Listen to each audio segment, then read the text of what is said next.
Kenapa gitu loh, kenapa harus bawa ke sosial media? Mau bawa apa sih? Mau kuat-kuatan jalur sosial media power? Siapa yang dukung abang? Pertanyaannya bang. Abang sendiri yang bilang kalau 8.000 petisi dan segala macam akan dikembalikan dan akan diserahkan dan lain.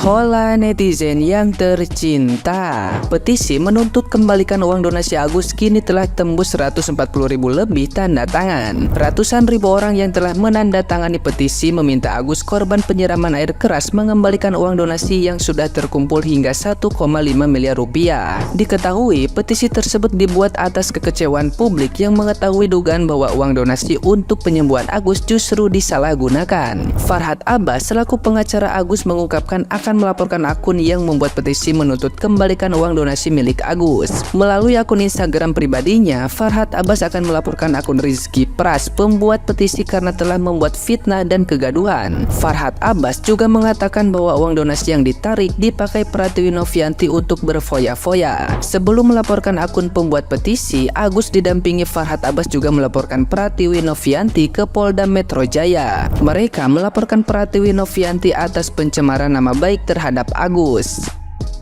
Nah, gimana nih menurut netizen yang terhormat? Silahkan berkomentar ya.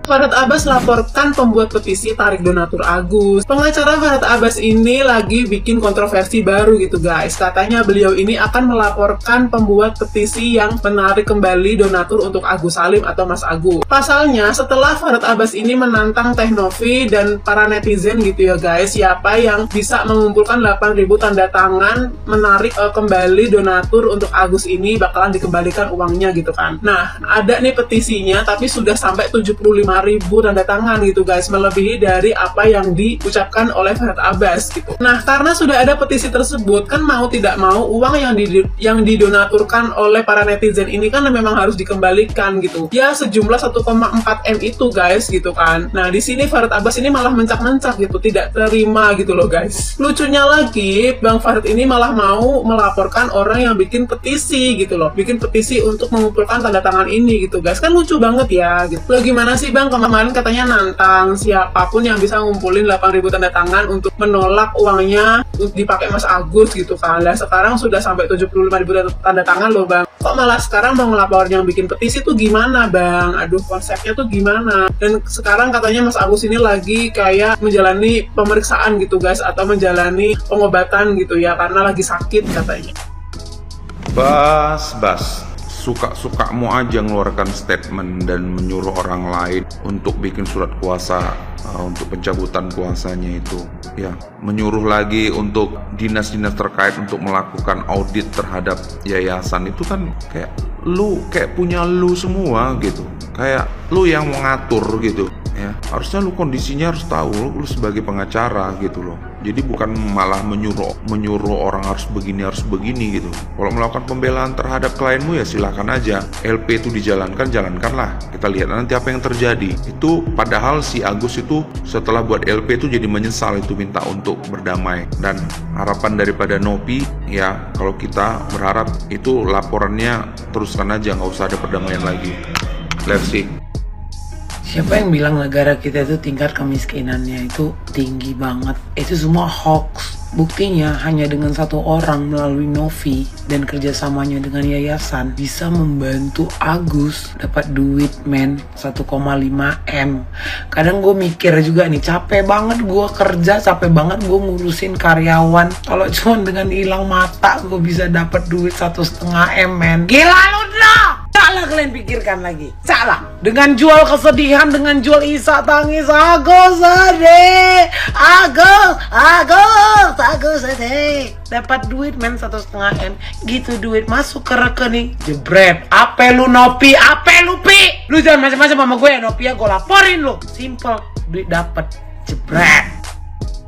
Farhad Abbas Official bersabda, negeri rusak kalau para jin dan John menyerang orang buta dan bersatu dengan pengemis yang menjual kesedihan, yang hidup dari uang donasi. Sebelum dapat uang, sayang orang buta. Setelah rebut uang, serang orang buta. Semua donatur yang minta kembali uang yang sudah dikasih ke Agus, gua jamin masuk neraka dan sebagian masuk penjara.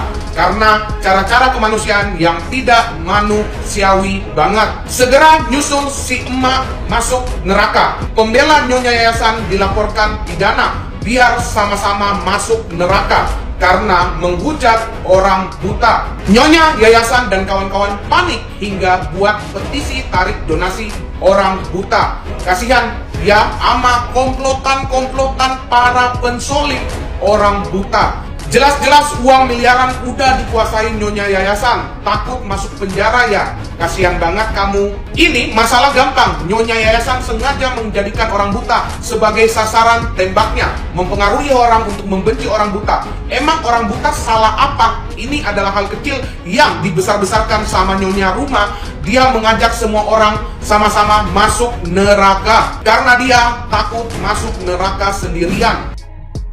Sorry banget, tapi kayaknya baru kali ini gue mau speak up soal profesi orang. Mohon maaf, ini gue harus sebut langsung Bang Farhad Albas. Gue tahu lo adalah seorang pengacara yang sudah lama dan kontroversial sekali. Tapi menurut gue cara-cara yang lo lakukan dalam membela klien lo adalah cara yang salah. Kenapakah salahnya? Dan tolong banget ini kepada Pradi yang memberikan dia KTA, tolong dicek lagi kredibilitasnya dan tolong dicek lagi apakah dia sudah menjalankan profesinya sesuai dengan sumpah dan etik yang ada. Izin Bang sebelumnya, kalau memang dari kata-kata Abang itu semuanya mengatakan bahwasanya membela kaum yang lemah, kenapa nggak buka LBH aja Bang? Atau kayak kenapa tidak tergabung sama LBH aja gitu? Atau banyak juga kantor-kantor pengacara yang melakukan pro bono tapi dia tidak gembar-gembar di sosial media dan tidak mencari keuntungan atas kasus yang ada gitu. Karena dia udah benar-benar membela kaum yang lemah. Dia membela kaum tersebut, membela warga-warga dan masyarakat-masyarakat yang memang membutuhkan bantuan hukum dan mereka tidak memiliki biaya. Itu namanya pro bono Bang, kalau Bang mau tahu. Dan itu benar-benar nggak ada duitnya sama sekali gitu. Dan nggak keluar-keluar di sosial media juga. Kalau misalnya dia ngomong kayak, lo cuma keluar-keluar di sosial media nyari pansos juga kenapa segala macam. Nggak, gue udah sempat DM juga. Nih, baca sendiri aja, lo screenshot, oke? Nih,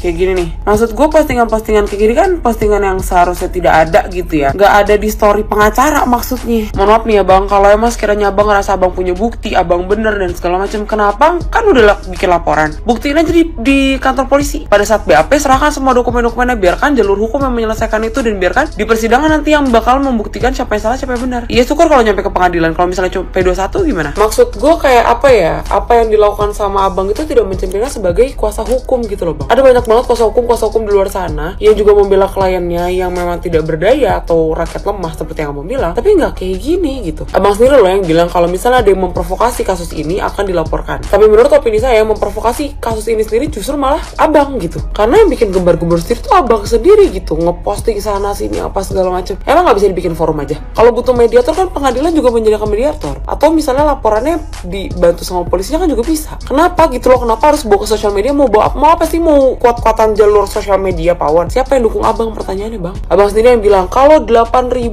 petisi dan segala macam akan dikembalikan dan akan diserahkan dan lain. Udah 20.000 Bang petisinya yang ditandatangan. Abis itu dibilang lagi apa, katanya dia juga donasi 1 juta dan itu formalitas apa gimana Bang? Baru setelah kasusnya rame atau emang udah dari awal-awal gitu Abang donasi? Itu emang udah dari awal donasi atau baru-baru sekarang aja gitu? Itu kan jadi pertanyaan juga buat orang-orang. Kayak maksudnya gini, Bang, Abang ini kan pengacara, tolong gitu, pengacara, gak usah gitu deh, dunia hukum kita itu udah dipandang jelek banget sama masyarakat kita. Jangan bikin reputasi pengacara ini jadi jelek lagi Bang, gara-gara Bang kayak gitu. Udah deh, coba yuk kita sama-sama ikutin aja alurnya, ikutin aja jalur hukumnya. Kalau emang sudah dibawa ke jalur hukum, ya udah selesai di situ aja. Gak usah lagi ribet di sosial media gitu loh Bang. Karena hal ini tuh bisa bikin perspektif negatif dari masyarakat ke kita Bang, ke pengacara Bang. Kebetulan saya juga baru mau sumpah advokat nih Bang gitu. Jangan sampai nanti klien-klien saya juga jadinya takut gitu. Kalau misalnya saya nih sebagai content creator juga, saya sebentar lagi mau sumpah advokat juga, nanti tiba-tiba saya jadi pengacara terus dikiranya kayak Abang gitu. Kan kasihan Bang kita yang lagi mau mengangkat derajat pengacara-pengacara yang benar gitu loh. Yaudah deh, semoga cepet beres deh. Sekian, terima kasih.